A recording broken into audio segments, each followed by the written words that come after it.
Good evening, everyone. My name is Jamaal Solomon. I'm one of the co-hosts of the Government Means Business Workshop series. I'm also with my co-host, Adrienne from Fame Consulting, because that's how she always says in her videos. Adrienne from Fame Consulting. And can you go to the next slide, or can I just do it? Welcome. So, hey guys, welcome. And just to let y'all know how we even got, whoa, you're fast. Let's go back to that. You're fast. Sorry. All right. Just to let y'all know how we got to this point. I'm one of those husbands that probably don't listen to their wife. And my wife always said, hey, talk to Adrienne, talk to Adrienne. When I finally did, I communicated with Adrienne. I said, listen, Adrienne, I've been a certified minority business for like probably 8 to 10 years. And I'm kind of ashamed because I have never bid on a contract. And I felt like I was, letting myself down, my business down, my family down, and also my community. Because also as entrepreneurs, we got to know it's just not about us. We play a big role in a lot of people's lives beyond our family and beyond ourselves. And then, I say, you know what? I know there's other people in the same position that may be ashamed or maybe kind of scared to go through the application process, or they certify like me and do some mental issues. They're like, nah, I don't want to bid.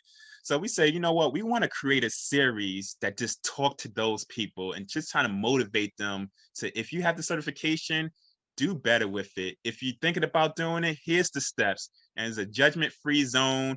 And we're just going to have great conversation, guys. All right. And that's how we got to this point. Next slide. Yes. Oh, I'm going fast again. You're fast, speedy.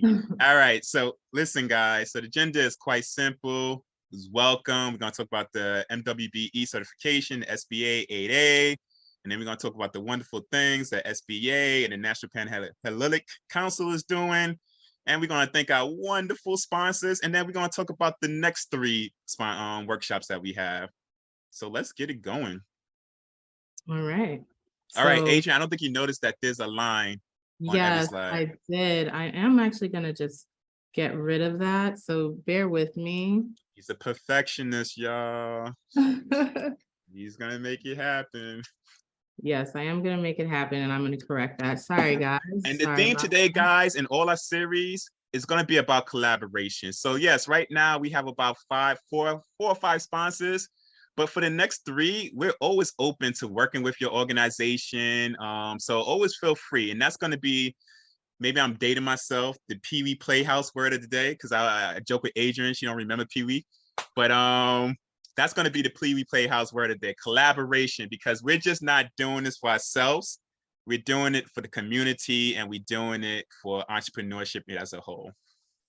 All right, so next slide. Myself, I hate talking about myself. I'm just a nice guy who has a family to feed and who loves talking to the community. Also, I have a tax preparation business, tax representation, and all that good stuff. And, this is what I do. Also MWBE certified. Yes. For 10 years. Oh, and I finally did my first project on bid, and Adrienne was there to help me. So we didn't get it, but hey, we're going to talk about that a little later. All right, next one. Yes, so it's me. Hi, everyone. I'm Adrienne from Fame Consulting. Fame stands for Financial Abundance Made Easy. So that's really the foundation of my practice. I am a CPA.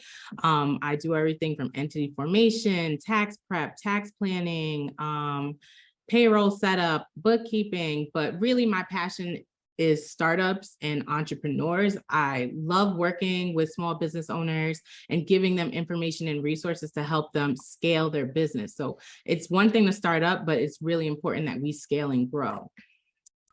Next, we have Bernice Mathis. She is a representative from the SBA. She has over 30 years of federal government experience, and she's currently in her role as a business opportunity specialist for the SBA. So she does a lot of this type of programming to educate people about the certifications that are available. And also, she also coaches members of the 8A program to help them with bidding for contracts and getting, after you get certified, getting those contracts and helping them work on that as well. And I'm gonna be super. Whoever has their stuff, please mute your video. I'm gonna be super biased with this intro. We have Richard Maddox. He is a member of the greatest fraternity in the absolute world, Kappa Alpha Psi Fraternity Incorporated, and he's a managing partner at Maddox Wilfolk, and he has a lot of high positions within our fraternity. And like I said, his bio is very long, and the other speaker bio is very long. So we are doing an injustice to them, but please do know these are wonderful speakers with decades of great experience that they're going to share with us today. Yeah. So I'm going to cover the MWBE certification for this evening. And I'm really just going to start off with going through what is it, why is it beneficial, and what do you need to know to get the application process started and what you should expect. So before we get into some of those questions, I want to just start off with a meme that I think is funny. So if you've seen my page, you've seen this one. It says starting a business is like jumping off a cliff and assembling a plane on the way down. So if you are a small business owner, or if you know someone, they probably have had this exact feeling of just like, hey, I'm jumping in and I'm not really sure what I'm getting myself into, but somehow I'm figuring it out along the way. So if you've seen any of my videos on YouTube, I always talk about starting up versus scaling. So I feel like this is a good depiction because that start off is when you're jumping in and you're feeling like, hey, I'm not really sure what I'm getting into. And then when you get to a point like, okay, I figured it out and I'm scaling, you're really taking off, you're soaring. So if you're in either of these positions where you're starting off or scaling, this is a relevant conversation for you because being certified has a lot of benefits on either side, whether you're starting off or if you're scaling your business. So what is the MWBE certification? The technical term is it's a process for identifying owners who meet certain types of backgrounds or are eligible for this type of certification. MWBE stands for Minority and Women-Owned Business Enterprise. In certain other states, it goes by a different name. It could be DBE, Disadvantaged Business Enterprise. I've seen in DC, they also have the Certified Business Enterprise, CBE. So depending on where you're located, it could go by a different name. But essentially what it is a way for them to identify businesses that are owned by underrepresented groups, whether it's a minority status class or you may be a woman-owned business enterprise. And what the governments, local, federal, state, what they're trying to do is really get contract dollars into the hands of these underrepresented groups. All right, so I'm gonna skip the video for now, but it was a nice video from New York City, just basically talking about his experience in being certified and why it's beneficial. I really have the main points here for you. So why do you want the certification? One, if you're starting out, it's a really great way to really stand out against your peers. The application itself is free to apply. So it's a good way to add credibility to your business, get a different access level and view on your business. So there are databases where once you're certified, you get entered into those databases. And I will say, depending on what industry you're in, there may not be that many people who are in the same field as you with the same certification. So it really helps to cut down on the competition because not that many people may actually have that certification. Access to support. There are actually a lot of different groups, whether on the government level or private, that work specifically with people who hold the certification to help them get services to actually help them scale and grow their business, whether that's counseling, coaching, connecting you with lenders.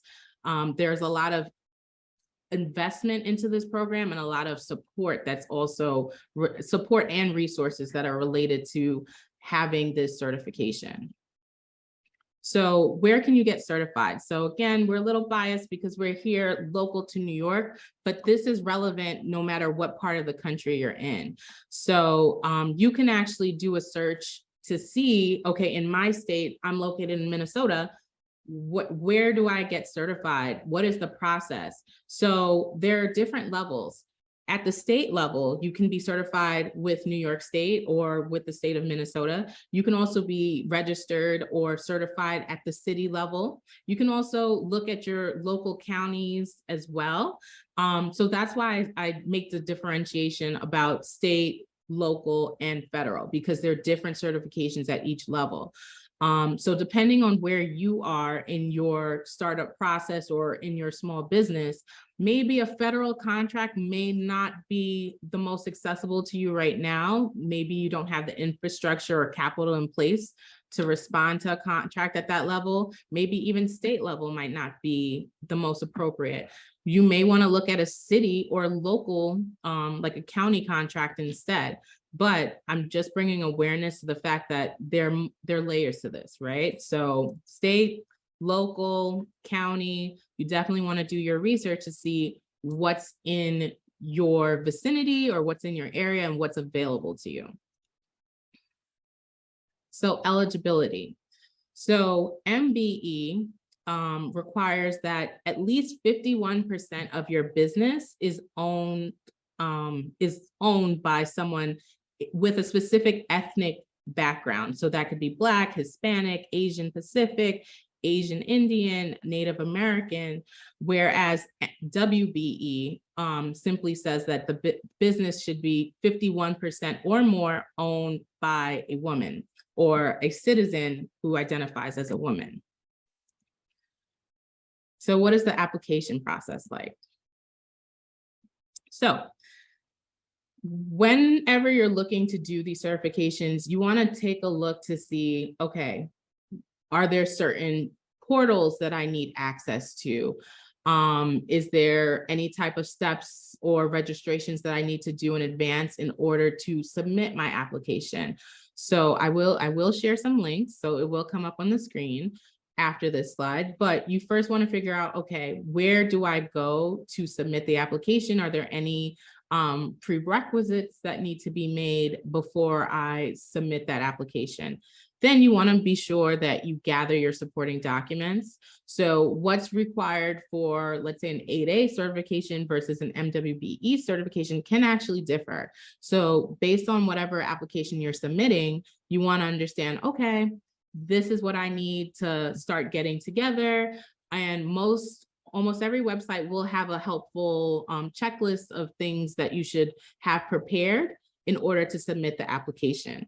Once you submit your application, it is possible that they may need some additional information, or they may have some questions, or maybe you submitted, a couple schedules of your tax return, but they actually want the full document. So you also want to make sure that you check your email or wherever you receive mail, if you put a mailing address down, to respond to those questions and be sensitive to the fact that they're time bound as well. So if you do submit an application and you're missing some information, they can say, hey, we want to hear back in 15 business days. And that could be, if you're operating your business, that could be a tight turnaround, but you want to be mindful of that, because it may be possible that you would have to then go back and reapply if you miss those deadlines. Okay. So if you are local to New York, I definitely recommend taking a picture of this slide, or scanning the QR code for any of these applications that might be relevant to you. And I also include like a helpful, hey, or you could just Google these words to be able to find in the search results a link that will take you directly to the website where you'll find more information on how to apply eligibility and the actual application itself. So another point that I'd like to make when applying is that sometimes they're streamlined applications. So I'm actually really excited that we have a representative here from SBA to talk about the 8A program, because in New York State, there is a streamlined application for MWBEs who've already obtained an 8A certification. So if you start off by getting your 8A certification, then it drastically cuts down on the processing time and paperwork needed in order to complete the application for New York State. Also, inside of that, if you go to Nassau County or New York City, they too also have streamlined applications. When you actually do the New York State application, you have the ability to do a joint application for New York State and New York City at one time. If you already have those certifications, Nassau County also has a streamlined application. So it's intentional that I set them in this order, because if you start with New York State, you can bundle New York State and New York City, then do a streamlined application for Nassau County. So that's a pro tip to help you cut down on time and effort in completing these applications, especially since they often need the same types of documentation. All right, so documentation, what do we need?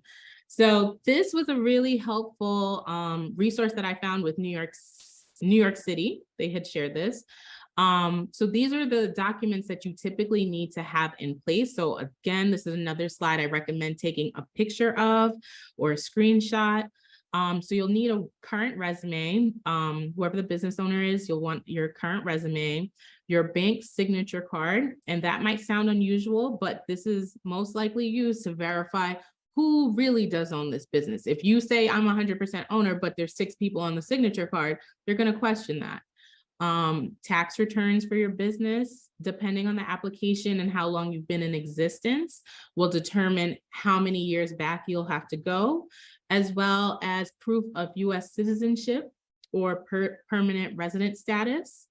Any business licenses or permits that you have in your local jurisdiction, they'll want to see copies of those. And again, probably didn't share this before, but these applications are online. So you don't have to, photocopy and mail a copy of these things in. Chances are you've uploaded a copy to some drive somewhere, you collect these documents, upload them, everything is done online, at least in New York State. If you have any lease agreements in place, you'll want to get those as well. Business contracts or invoices. So if you have clients currently and you're operating, they want to see that you're still in existence and you're still operating currently. So you'll want to provide some current invoices that you've sent out. Minority group status. So you have to be able to, if it is an MWBE application, you would provide something like your birth certificate to show that you are part of an eligible minority group, and your business start or origination documents. So this table down here speaks to what you would want to provide depending on the type of business that you are. So if you're a partnership, it'll be different than if you are an LLC or a corporation. So again, definitely take a picture of this. This is an easy guide as to what you should start to kind of pull together if you're interested in applying for MWBEs in your state. All right. So now I will turn it over to Ms. Mathis, but before I do want to pause and see if anyone has any questions. Okay. No questions at this time? All right. Well, hold on. I got a question. So I know what you said was great, but what was like the most frustrating part of doing the application, and that you could probably give them a tip on that wasn't in your slides? Yeah, so one thing I didn't share that wasn't in my slides is New York State actually has some forms that have to be notarized. So yes, I did say that you didn't have to scan things in, but I guess I misspoke. So New York State does have a few forms that you do have to print out, get notarized, scan back in, upload. That actually held me up with my application. I did get them notarized, but it was during a very busy point of the year, tax season. So missed that deadline initially, but the good thing is that once you're in the system, you've already answered the questions, you are able to continue your application, or if it expires, you are able to restart your application. Yes, perfect. So I see Dayton has a question. So if you're certified in one state, can we leverage that to become certified in a neighboring state like New York? Yes. So with the MWBE certification, you can actually be registered and certified in a foreign state. So if you're domestic to New Jersey, you can apply to New York. They do have specific requirements for foreign entities. One thing I would just be, mindful of if you're looking to do it in another state, they may require you, depending on the state, they may require you to be registered as a foreign entity in that state to do business. So typically, you'll be registered, you'll form your entity in one state, but to do business in another state, you are supposed to register as a foreign entity. I hope that answered your question. Yay, okay, great.